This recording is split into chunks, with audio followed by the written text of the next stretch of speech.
15 ዓመት ኤክስፒሪየንሳችን ረጅም ነው ማለት ብዙ ቻሌንጅ እንኳን ማውራት ይከብዳል።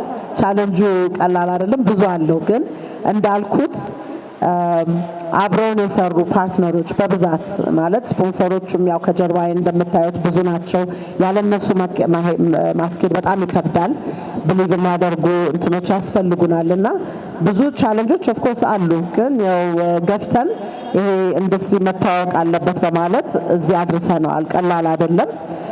ኢንተርናሽናል ደግሞ በደንብ ሪኮግኒሽን እያገኘ ነው። ዲዛይነሮቻችንም ውጭ እየተጋበዙ ይሳተፋሉ።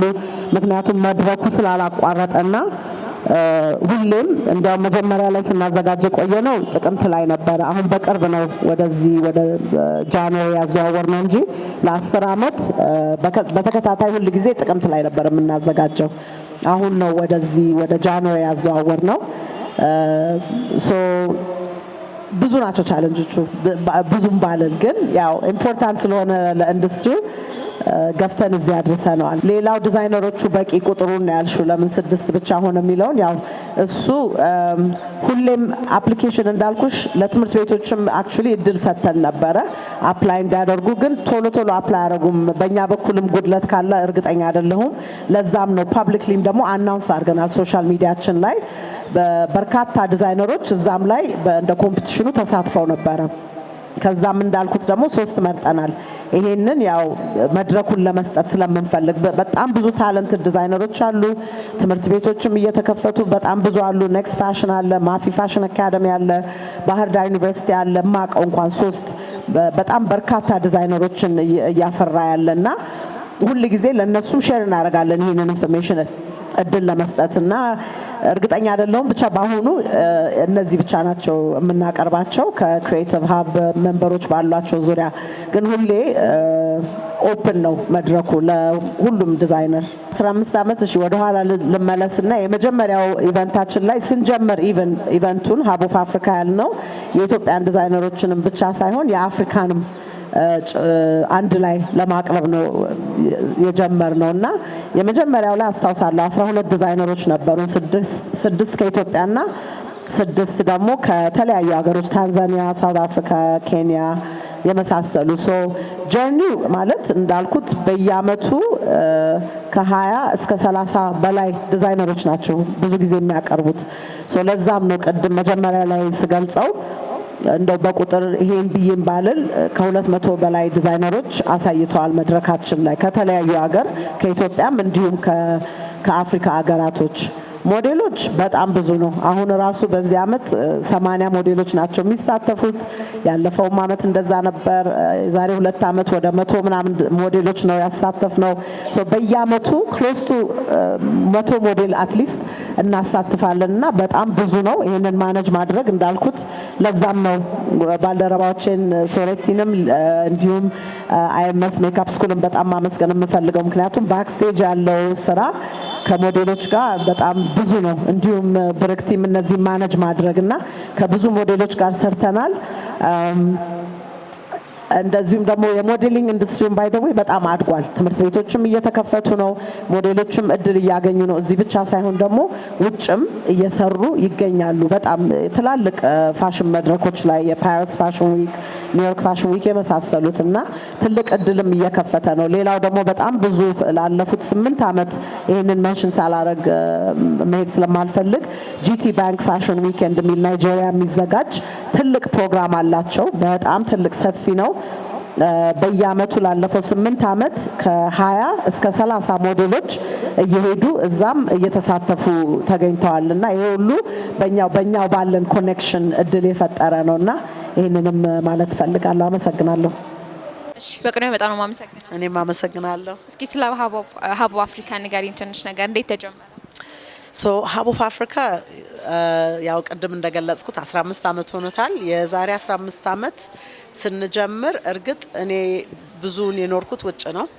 እዚህ ስመጣ ደግሞ ያው የፋሽን ዲዛይነር ሆኜ አይደለም፣ ግን ሁሌም ፕሮሞት ማድረግና ውስጤ ነበረ ማስተዋወቅ ምን ይመስላል የአፍሪካ ፋሽን የሚለውና አላየሁም መድረኮች በብዛት የዛን ጊዜ ማለት ነው። የዛሬ 15 ዓመት ኢትዮጵያ ላይ ምን መድረኮች አሉ የአፍሪካን ፋሽን የሚያስተዋውቅ እንደ ትልልቅ ፋሽን ዊኮች አለ አይደል ኒውዮርክ ፋሽን ዊክ ፓሪስ ፋሽን ዊክ የመሳሰሉትና እነሱ ስላላየሁ አፍሪካ ላይ መኖር አለበት በማለት የዛሬ 15 ዓመት ይሄንን ጀመርን ከፎርመር ጓደኛዬ ጋር ልንዳ ሙሪቲ የምትባል ኬንያዊ ነች ለዛ ነው ኢትዮጵያን ብቻ ሳይሆን አፍሪካን ማስተዋወቅ አለብን ብለን ስሙንም ሀብ ኦፍ አፍሪካ ያልነው ኢትዮጵያ የአፍሪካ ዩኒየን ሀብ እንደመሆኗ ስሙም የመጣው ከዛ ነው የዛሬ 15 ዓመት ማለት ነውና ስንጀምር ዲዛይነሮቹን ራሱ የት እንደምናገኝ አላወቅንም እንዴት ብለንም እንደምናመጣቸው ሶኔ የሎካል ኢትዮጵያኖቹ ላይ መፈላለግ ጀመርኩኝ ልንዳ ደግሞ የዛን ጊዜ ኢንተርናሽናሎቹን በመታቃቸው አግኝታ ከሶማሌ ኬንያ ሳውዝ አፍሪካ የመሳሰሉና እንደዛ ነው የጀመረው መድረክ ያስፈልጋል ብለን ስላመንን የኢንዱስትሪውን የሚያስተዋውቅ ምናልባት ያኔ ላይ ከ15 ዓመት በፊት የነበረው የፋሽን ተቀባይነትና አሁን ያለው ኦብቪየስሊ በጣም ሰፊ ልዩነት አለውና ካንቺ እይታ ደግሞ ውስጡ ደግሞ ሲኮን ደግሞ የተለየ ነገር አለውና ምን ያክል ልዩነት አለው የነበሩ ቻሌንጆች ውስጥ ካሉ እነሱ ስንጀምር እንዳልኩሽ ዲዛይነሮች አሉ የሚለውን ራሱ ለማግኘት ከባድ ነበር ቢካዝ ፕሮፐር እንትን የለም አይደለ ኢንፎርሜሽን ማግኛ እንደዚህ አይነት ነገር ሶ የዛን ወቅት ላይ 6 ዲዛይነሮች ነበር ከኢትዮጵያ ያገኘ ነው አሉ የሚባሉ ፍቅርተ ማፊ ሰዋሰው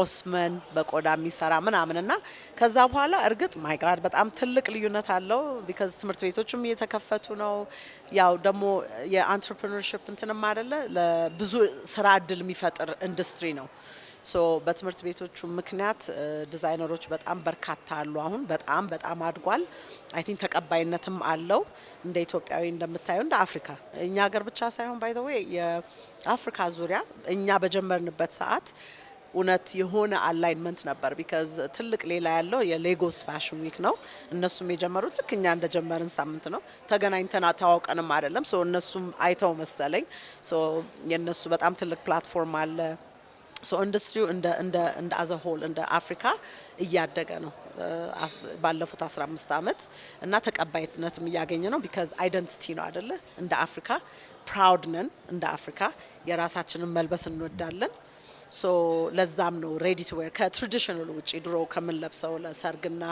ለበዓል ብቻ ሳይሆን አሁን ለማንኛውም ሴሌብሬሽንም ኢቨንቶችም ላይ እንደምታዩ ፕራውድሊ ሰው ኢትዮጵያን እየለበሰ ነውና እንደ ሜድ ኢን ኢታሊ የታወቀ ብራንድ አይ ቲንክ ሜድ ኢን ኢትዮጵያን በጣም እንትን ማለት አለብን ፕሮሞት ማድረግ አለብንና የተለያዩ እንቅስቃሴዎች አሉ ኢትዮጵያ ታምርትም የሚል ፕሮግራም አለ ካወቅሽ በየአመቱ የሚዘጋጅ ኢትዮጵያ ታምርት እርግጥ በሁሉም ነገር ላይ ነውና ይሄ አይነት እንትኖች አይ ቲንክ ብዙ ተቀባይነት እንዲያመጣ አድርጓል ብዬ አምናለሁኝ አሁን እንዳልሽ ነው ምናልባት ኢትዮጵያ የራሷ የሆነ ኩራት ነው ያበሻ ልብሱ ደግሞ በጣም አሁን ላይ ዘመናዊ በሆኑ መልኮችም እየተለበሱ ይገኛሉ ነው እና ምናልባት ግን ሙያ ውስጥ እንዳለ ሰው አሁን ላይ ኢትዮጵያ ያለችበት የዲዛይኒንግ ደረጃ ምን ላይ ደርሷል ማለት እንችላለን ጥሩ ጥያቄ እንዳልኩሽ ትምህርት ቤቶች አሉ በጣም ብዙ እየወጡ ነው ግን ስቲል ይቀረናል አይ ቲንክ እንዳሉም ሆኖ አይ ቲንክ ሞር ክሪኤቲቪቲ እና ኦፕን ማይንድነስ ይፈልጋል በዲዛይነሮች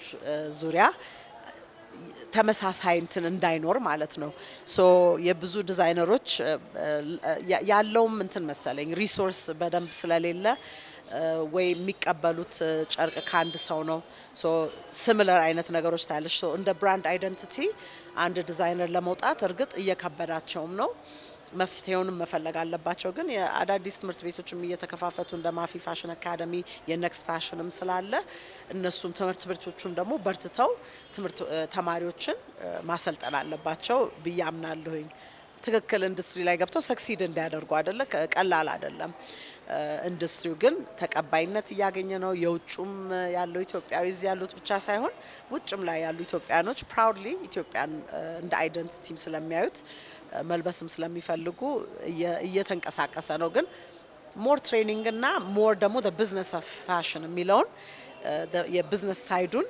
ዲዛይነሮች still በደንብ እንትን ያሉበት ከባድ ነው ምክንያቱም ዲዛይነሩ ሁሉንም የሚሰራ ነው አካውንታንቱ እሱ ነው ክሪኤቲቭን የሚሰራ እሱ ነው ሶሻል ሚዲያውን የሚሰራው እና እንደ ዲዛይነር ሊሚት ያደርግሻል ሁሉንም ነገር መስራት ሲኖርብሽ ማወቁ ጥሩ ነው ግን ራስ ሰሪው ደግሞ ትንሽ እንትን ያደርጋልና ከኤክስፐርቶች ጋር መስራት አለባቸው እንዲያድጉ ኢንዱስትሪ ላይ የቢዝነሱን ሳይድ ደግሞ በደንብ አውቀው መግባት አለባቸው ብዬ አምናለሁ። ምናልባት ለመጨረሻ ኢትዮጵያ ውስጥ የፋሽን ኢንዱስትሪው ዲዛይኑ ላይም ፋሽኑ ላይም ምን አይነት ችግሮች ናቸው እያጋጠሙ የሚገኙት? አሁን ካለንበት የተሻለ ደረጃ እንዳንደርስ ወደ ኋላ የሚያስቀሩ ነገሮች ምንድን ናቸው ብለን ማለት እንችላለን? ያው በዲዛይነሮቹ እንትን ብዬ ለመመለስ ያህል እንዳልኩሽ በቃ ሶርስ የሚያደርጉበት ይሄ ጨርቅ የሚገዙበት ድርጅቶች ጥቂት ናቸው። አንድ ወይ ሁለት ለዚህ ሁሉ ዲዛይነር አምራቾቹ ምንድነው ይሄ ሽመናውን ጨርቁን የሚሰሩት በጣም ጥቂት ናቸው፣ በቂ የሉም። ሶ እሱ ቻሌንጅ አላቸው። እንደን ሽመናውን ደግሞ የሚሰሩት ጨርቁን የሚሰሩት ወይ ክራ ለማግኘት ቀለማ ለማግኘት በቃ ብዙ በእነሱ ዙሪያ ራሱ ብዙ ቻሌንጆች አሏቸው እና ዲዛይነሮቹ ብዙ ነው ፌስ የሚያደርጉት። ኢቭን ድርጅትም ለመክፈት ገባሽ እንዴት አድርገው እንደሚከፍቱ ቢዝነስ ላይሰንስ ማውጣት አለባቸው። ሱቅ ለመክፈትም ቀላል አይደለም፣ ከባድ ነው። ሶ ብዙ ቻሌንጆች ያጋጥሟቸዋል። አይውሽ አንድ ዲዛይነሮቹን ደግሞ ሞር ብታናገሪ ደስ ይለኝ ነበር። ያው እኛ መድረኩን ብቻ ስለሆነ የምናቀርበው፣ ግን በ15 ዓመት ያየሁት ከባድ እንትኑ እሱ ነው። ለዲዛይነሮቹ አክሰሰሪ ፕሮፐርሊ ማግኘት አይችሉም። የዝፐር ኳሊቲ የሆኑ ነገሮች ምናምን ይጎላል ኢንዱስትሪው ላይ። ብዙ መሰራት ይችላል ብዬ አምናለሁ። በጣም አመሰግናለሁ። ታንክ ዩ ሶ ማች